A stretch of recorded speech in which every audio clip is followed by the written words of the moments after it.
people are now behaving somewhat more tribal than they have for a long time. And I mean, people are always going to be partisan, and they're going to have religious beliefs. They're going to have all kinds of things. But it gets pretty tribal.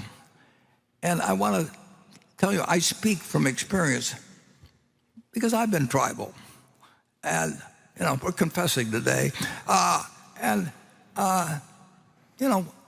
Nebraska football is tribal. And when I watch a television set and I see our guys Nebraska step out of bounds by a foot, but somehow the ref misses it and calls it in, and then they show 6 replays, I'll continue to believe it was in, even though it's right in front of my eyes. They stepped out. That's tribal behavior. And it's fun. I mean, to participate in.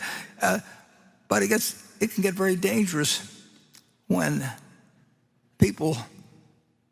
one group of people say 2 + 2 is 5, and another say it's 2 + 2 is 3, and they're going to give you those answers if you call them. And the interesting thing is, to me, at least, and partly because of my age, but I actually think that, just from memory, that the last time that the country was seen as tribal was actually when I was a kid and Roosevelt was in. Either you hated Roosevelt or you loved him. I mean, nobody cared about the fact Alf Landon was running or Wendell Willkie was running against him.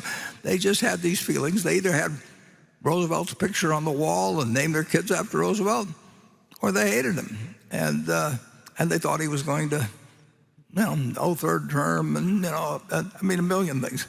And the country was very, very tribal in the 30s, but Roosevelt's tribe was bigger. And in my opinion, they did some wonderful things, but I happened to grow up in a household where we didn't get served dessert until we said something nasty about Roosevelt. I mean, I'm speaking.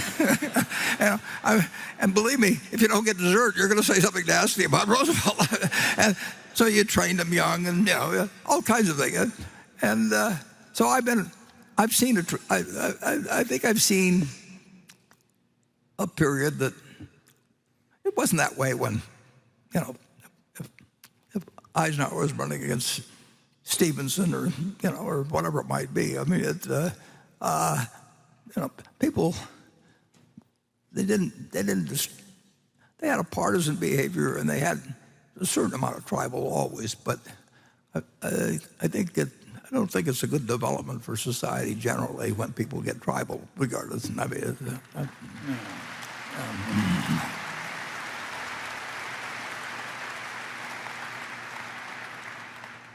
Charlie, what tribes are you members of? Well, in California, we have a legislature which is completely gerrymandered, so nobody can ever be thrown out by the voters. And therefore, the only people in the legislature are insane rightists and insane leftists. And they get together every 10 years, and there's usually 6 moderates somewhere in the legislature. And so they rejigger all the districts to throw them out, because neither party can stand them. Now, that is government in California. Yeah. And you live there and you have to go back? Yes, yes. I'm sure you'll be welcome. And I prefer living there to living in Russia.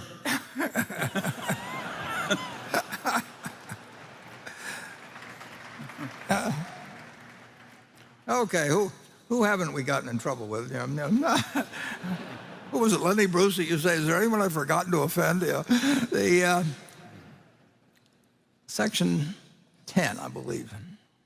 What advice would you have for someone who's still trying to figure out what they want to focus on and find their calling?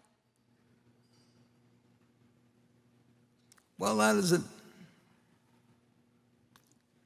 is a very interesting question, because I was very, very lucky in that I found what I wanted to do because my dad happened to be in a business that he wasn't interested in, but they had some books down there, and I loved my dad, and I'd go down and read the books, and they interested me.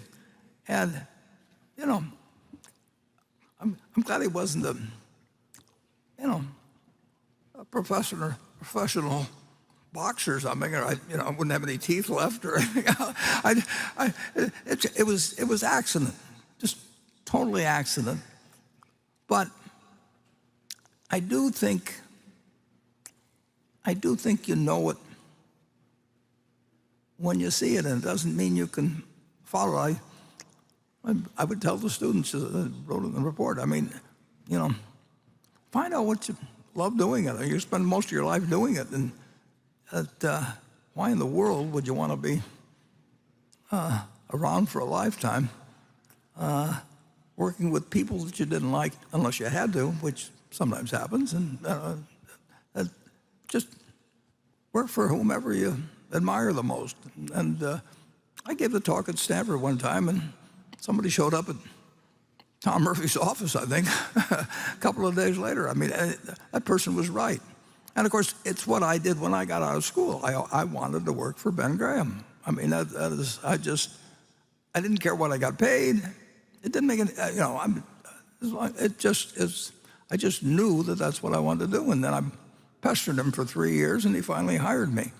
And then I found somebody else that I'd even rather work for than Ben, who happened to be myself.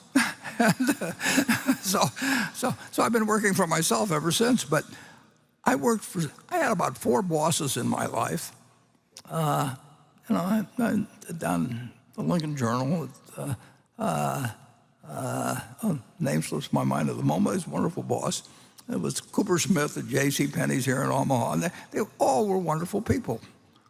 But I still preferred working for myself. And of course, Charlie and I both worked for my grandfather, and we just didn't find it that interesting.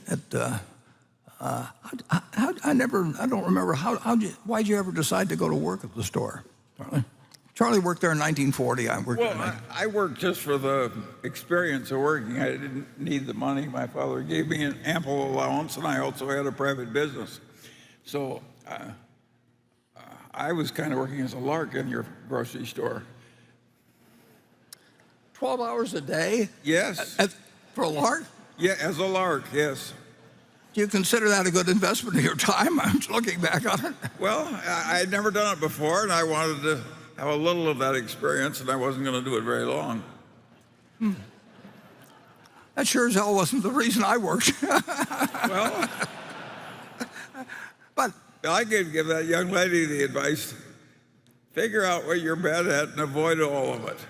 Yeah. That's the way Warren and I found our profession. Absolutely. We failed at everything else. We worked at everything till we found the ideal employers ourselves. And that was something we really admired. Yeah, I know. Warren said work for somebody you admire. The only one he knew was the one he was shaving. Self-employed. You could see when he was shaving. But it isn't bad advice. It isn't bad advice. I mean, who wants this? If they've got an option. I mean, if Charlie went into the service in whatever year it was in the 40s, and he didn't really have a choice of who he was going to work for. And as I remember, it didn't really work out that well who you worked for, Charlie, did it? Well, if you stop to think about it, the two things that neither one of us has ever succeeded at. One, we've never succeeded at anything that didn't interest us, right? Right. And we've never succeeded at anything that was really hard where we didn't have much aptitude for it. Yeah, and we've been doing whatever we please for 60 years now. I mean, and we get, we have fun in our way. And I'm just amazed. You'd think if you're smart, you could do things that don't interest you well, but you can't. Well, I've certainly got a lot of examples in my own case, but we won't get into them here. And we will go to Becky. But I would say this, that if the people in this room owned all of the farmland in the United States, and you offered me a 1% interest in it, and you said for a 1% interest in all the farmland in the United States, pay our group, well, let's see, 10 trillion, pay us this bargain price, $25 billion. I'll write you a check this afternoon, $25 billion. Now I own 1% of the farmland. If you tell me you own 1% of the apartment houses in the United States, and you offer me a 1% interest, so I'll have a 1% interest in all the apartment houses in the country, and you want whatever it may be for it, then call it another $25 billion or something. I'll write you a check. It's very simple. Now, if you told me you owned all of the Bitcoin in the world and you offered it to me for $25, I wouldn't take it, because what would I do with it? I have to sell it back to you one way or another. I mean, maybe I have the same people, but it isn't going to do anything. The apartments are going to produce rental, and the farms are going to produce food. And if I've got all the Bitcoin, I'm back where whatever his name was, who may or may not have existed, was 15 years ago. If I've got it all, he could create a mystery about it. But everybody knows what I'm like. I mean, so if I'm trying to get rid of it, people will say, well, why should I buy some Bitcoin from you? I mean, why don't you call it Buffett coin? Make your own or something. What? Do something. But I'm not going to give you anything for it. And you'd be right, incidentally. But that explains the difference between productive assets and something that depends on the next guy paying you more than the last guy got. Now, net,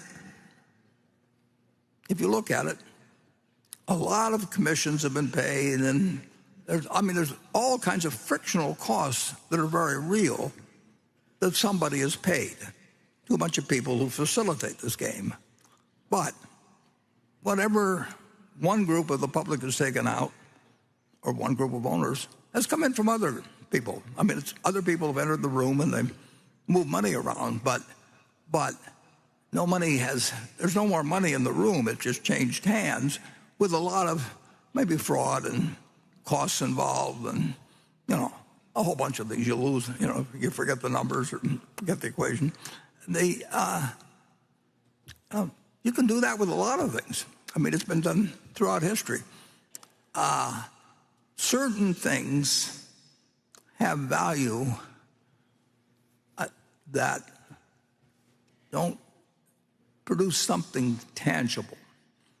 I mean, you can say a great painting, probably will have some value 500 years from now.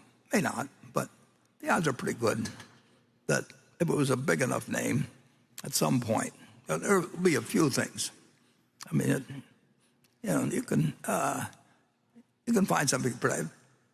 If somebody wants to sell you a pyramid or something, and you can charge the viewers, or it'll be around a long time and won't produce anything. But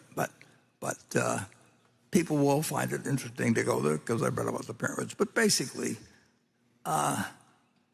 assets, to have value, they have to deliver something to somebody, and